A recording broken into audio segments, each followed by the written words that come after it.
This is my emergency kit. And in this video, we're gonna run through everything that I keep in it and why. There's a number of companies that sell emergency kits online, and this is basically a combination of some of my favorite pieces from each of those. Most of these kits, they're totally over robust. They might weigh like 5 pounds. Frankly, I don't know how to use half the stuff. So this is a pared down version of an emergency kit. It's things that I know how to use. It's things that I personally would find useful or beneficial when I'm out in the backcountry. So let's dive in.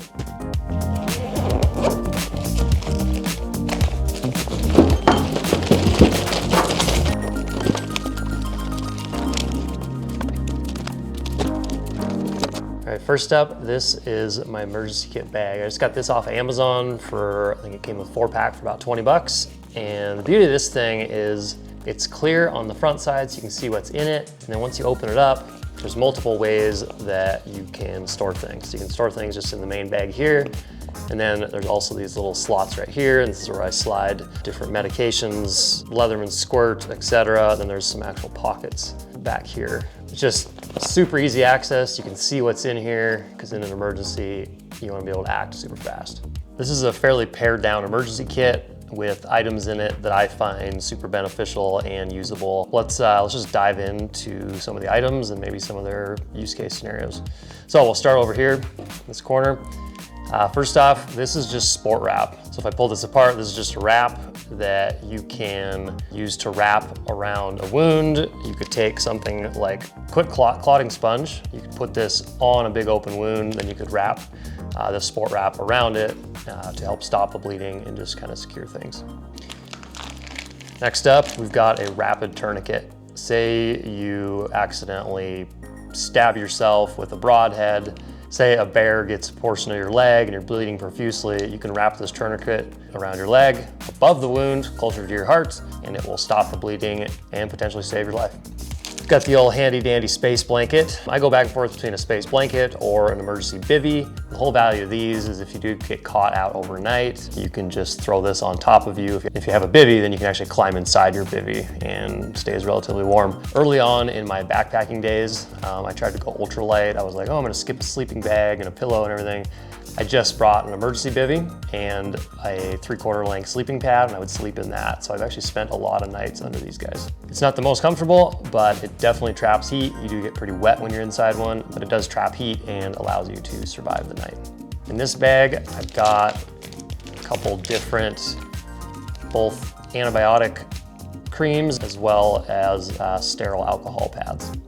All right, over here, I've got 3 things. Each of them contains different things, and I've got it labeled on the outside. So this one's Pepto, the middle one is matches, and the next one is ibuprofen. And when you're in an emergency situation, you gotta be able to act fast. Also, say you get injured and someone else has to jump into your emergency kit, you kinda want them to know what's what. So Pepto-Bismol, anytime you're having gastro distress, Pepto-Bismol is really nice. Also, I will say when you live off of freeze-drieds for weeks at a time, you get some pretty bad gas. So taking a Pepto every now and then to kind of combat the gas and reduce the stink is kind of nice. Matches, for obvious reasons, to be able to start a fire, and then ibuprofen just to help reduce inflammation.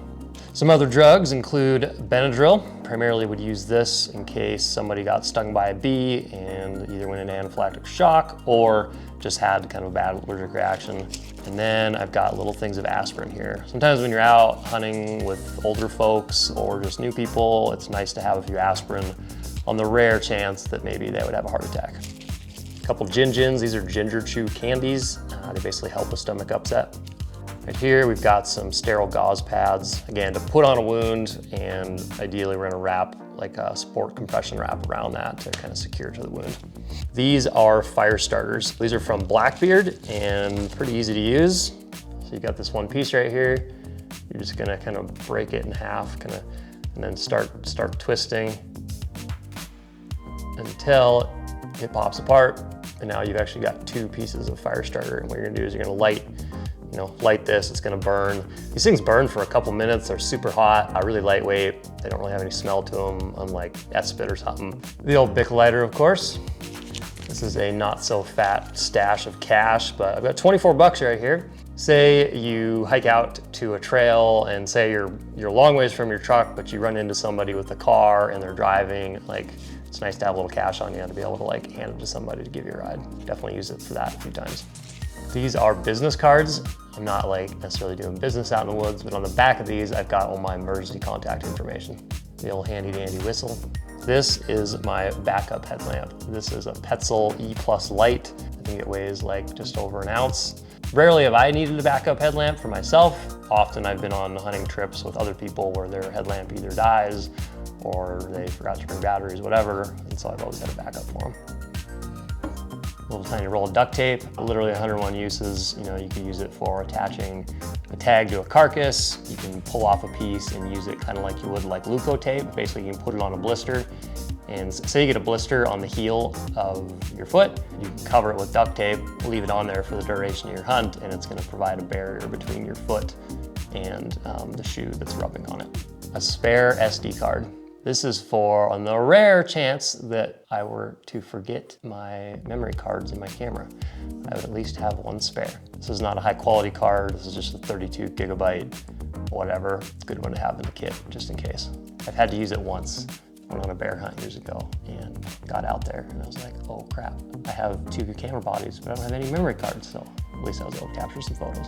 This is a Leatherman Squirt, tiny little multi-tool. It's basically just got pliers, it's got a knife, got a few other things. Years ago I was in New Zealand and I was with the guide and the hunter shot a chamois and we get down to recover the chamois. The hunter stayed up top. We realized we didn't have a knife, but I was like, well, hey, I've got the old Leatherman Squirt here with this giant little 1.5 inch blade, and we caped out an entire chamois. Paracord, especially when I'm in bear country, I like to have at least 50 feet of paracord for hanging food and meat up in the tree. It's also nice just for lashing things. Also, say somebody broke a leg and you had to devise a splint. Say you had like 2 pieces of wood going down either side of the leg, and then you could like keep it attached together with some paracord. So, similar to duct tape, there's 101 uses for paracord. These are my water purification tablets. I usually use a Katadyn Be-Free filter, but on the rare chance that either I forget the filter or it's not working or whatever, always want to have backup. So these are Micropur tablets. I just pull out one of these little tablets, drop it into a liter of water, and within a couple of hours, your water is completely treated. This is an array of zip ties. Zip ties, they don't weigh anything. They have a ton of uses. You can attach and lash numerous things to your pack.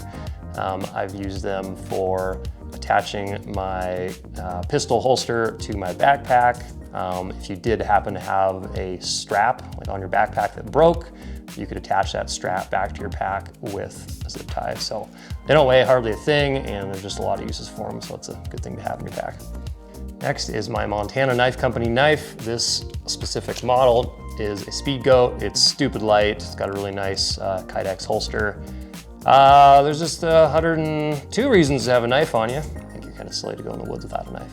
And then the sharpener. So I don't really need to sharpen these guys very often, but sometimes when you're like dealing with a big critter like an elk, your knife does get a little bit dull. So this knife sharpener, it's this little tiny guy. It's actually from Iron Will. It's set at 40 degrees for sharpening, and it's pretty dang easy to use. So you just take the knife and you run it through the sharpener like that, do it 5 or 6 strokes, and you've got a super sharp knife again. This is arguably the most important thing in my backpack. This is my extra roll of TP. I usually have TP in both my pants pocket as well as the lid of my backpack, but as an emergency stash, it's always nice to have an emergency supply of TP in your emergency kit. And finally, this is my satellite texting device. This is a Zoleo. It allows me to send messages to anyone from anywhere in the world. It Bluetooth connects to my iPhone. It's also got an SOS feature. The big value of these is it gives you a lot of peace of mind when you're out in the backcountry, both for yourself. It allows you to do more things, spend more time out there, go deeper than you ever have, while also giving good peace of mind to your friends and family at home. A couple features I really like about the Zoleo. It's quite a bit less expensive than some competitors on the market, such as the Garmin InReach. It doesn't have a screen, but say in the rare chance that your phone did die, because like you use your phone to send custom messages, because this connects to your phone, and then on your phone you're able to like type messages. But say your phone did die, there still is a preset message on here, a preset check-in message, and then you can still send an SOS without having to be connected to your phone. That was a run through of my emergency kit. The only thing that changes is when I go to more deserty, cactusy environments, I will throw a pair of little tiny tweezers in there to help pluck cactus. Other than that, it stays the same. If there's something that's super valuable that you think I'm missing in my emergency kit, please tell me in the comments below. I'd love to hear. If you like this video, please hit the like button. If you want to see more, hit subscribe. We'll see you next time.